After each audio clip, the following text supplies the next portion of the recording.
Dr. Ashraf Ghani, welcome back to the program. Can I start by asking you about the security situation in your country? Everybody has been very nervous in Afghanistan at the thought of all international forces leaving at the end of this year. But the NATO top commander, General Breedlove, told me today that he is absolutely sure that whoever is elected the next president will agree to have them, will sign the necessary agreements, and a residual force will stay. What is your reaction to that? Well, it's a pleasure to be with you. I've been on record that as one of the negotiators of the bilateral security agreement, I find the agreement to be the instrument to guarantee Afghanistan's sovereignty. Prior to the signing of this agreement, use of force by international forces is governed by a UN Security Council resolution. After this agreement, the Afghan government will have the decision on monopoly of use of force in its use. We will get our air sovereignty, the visa regimes, in a range of attributes that are characteristics of a functioning government. So because of that, my commitment is to sign the agreement so that the international forces that are needed to support the building, equipping, and training of Afghan security forces are in place, and we would be able to accomplish the full goal within 10 years of Afghan forces having the capability to be the only force in the country. Security is on the top of every candidate's mind and obviously at the top of every Afghan's mind.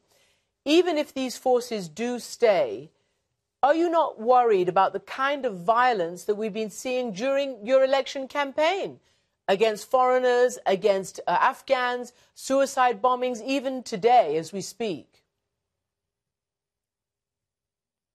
Well, the first thing that we need to appreciate is the will and the determination of the Afghan public to make the democratic process work. We have had rallies in supposedly most insecure provinces, and they've been models of public participation.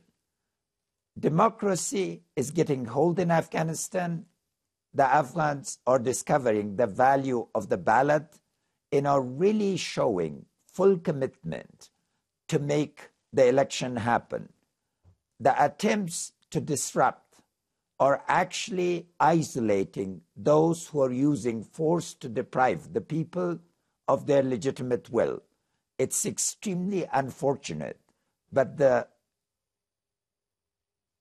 impact of this is building of a national consensus that a truly legitimate government will be elected by the will of the people, and that our security forces have become fully legitimate. The nation will stand behind our security forces, and the government will be able to use them legitimately with full support of the people to isolate those who kill our children and women and disrupt our lives. You have said, I've read that you've said the priorities for you if you're elected are security, plus transparency, attacking corruption, and, of course, the economy, and to try to have growth. What is your plan for tackling all of those? How do you have economic growth with a lack of security? Which one goes first? Well, it's simultaneity that is key to management, because when you try to do the wrong sequencing and do not attend simultaneously to lines of movement that are necessary to each other to reinforce, it becomes one-sided. In terms of security, my first act on the first day would be to create the Office of the Commander-in-Chief that is specified in the Constitution, so we can track security every 8 hours from the palace on the basis of very clear criteria, and professionalize the Afghan security forces. We've come a very long way thanks to international support and Afghan will, but we need to move the full way ahead. Corruption has become a cancer. Afghan society is a consensus that corruption must be contained, and we will begin with the rule of law approach. Yeah, sorry, let me just interrupt you there. I want to ask you about, sorry, I want to just interrupt you to ask you specifically about corruption. Corruption has plagued Afghanistan from time immemorial, and particularly in the last many years since the fall of the Taliban. We've been aware of it in the West. In fact, according to Transparency International, which has a corruption index, Afghanistan is number 3 after Somalia and North Korea. In other words, doing very, very badly in terms of corruption. I know you have spent a long time trying to fight that in every way you can. As president, how would you make any difference to what's been going on so far? How would you do it differently? What I'll do differently is that I've studied the examples of places that were most corrupt, including the United States of the turn of the century, with the progressive movement turned. Corruption is a known phenomenon. What it requires is clarity of political will, an approach that is credible, that addresses the root causes and not the symptoms, a team that is united in fighting it, and sequencing of the actions so that credibility can be gained. We declined, first of all, between 2002 and 2005, Afghanistan was moving upward on all those indexes, including Transparency International. We declined 100 points, and I think we can reverse the decline of 100 points and move forward. But the full elimination of a corruption is a decade-long process, not just a 5-year process. And the main reason is narcotics. Narcotics is not just an Afghan problem, but an international problem. So we need to cooperate in those aspects that would result in elimination of narcotics as a major threat to effectiveness and transparency. Let me move on to another big issue, and that is all the different minorities. You have chosen a very well-known warlord, let's say, General Dostum, who leads the Uzbek minority as your first vice president. Now, he can probably bring you a lot of votes, but as you know, many have accused him of war crimes, and even you yourself once called him a known killer. What's different now? Why did you have to choose him?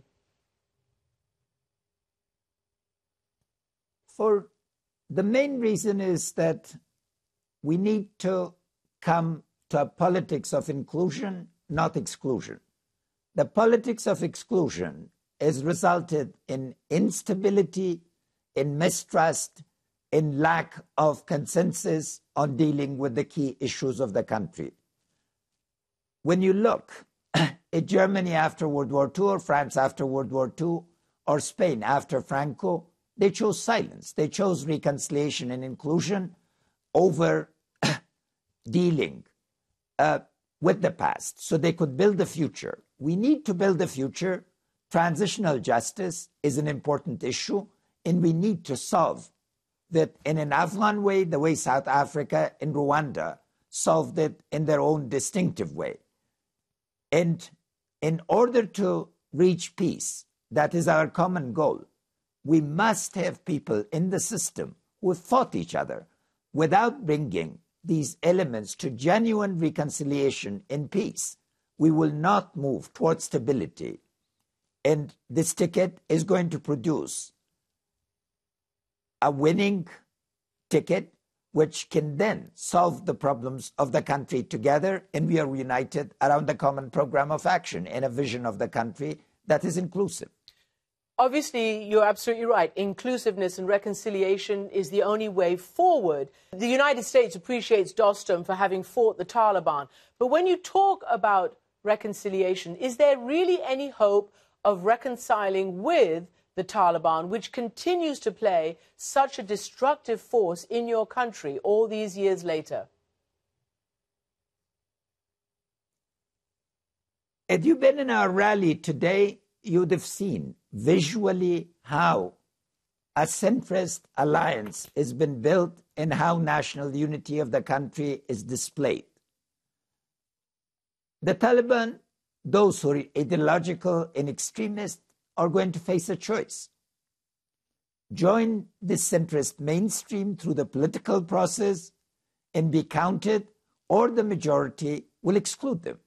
This government, our government, which hopefully will win the election, we are fairly confident, will represent the will of the people towards building an Afghanistan that is inclusive.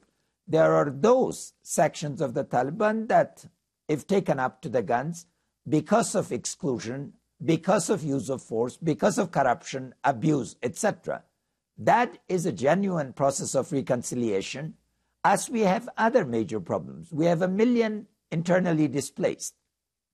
We have 1 million disabled. We have 5 million refugees.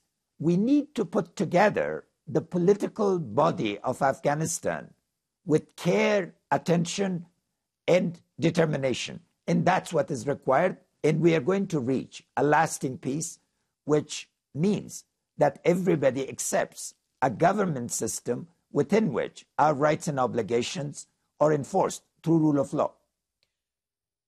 President Karzai has become, at least publicly, more and more anti-American, more and more prickly with his former Western partners.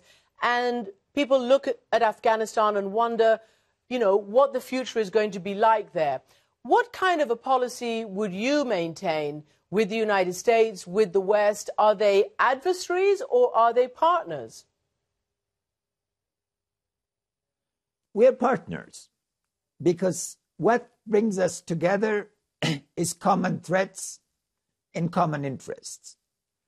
As leader of the security transition, I've shown that we can partner among to solve some of the most complex problems with mutual respect, with understanding and mutual accommodation. The partnership is overwhelmingly approved by our people and by the consultative lawyer Jirga. So we have a consensus to move forward and overcome the problems that we've had in the past. President Karzai took, and during his second term, some extremely challenging issues and which brought about recrimination.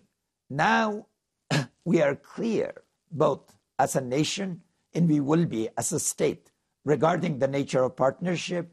And this partnership will not be just between the two executive branches, but we will be reaching out to the legislative branch of the United States and to the people of the United States, and people to people in civil society and business to business. So it can become a comprehensive partnership. And our goal is that we will eliminate the threats, but we will build a foundation for a civic partnership and a business partnership that would benefit our people and our governments.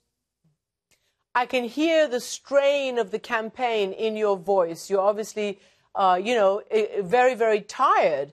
What worries you the most after all these months of campaigning, after all these years that you've spent trying to rebuild Afghanistan? As you contemplate perhaps being the next president, what is your greatest concern?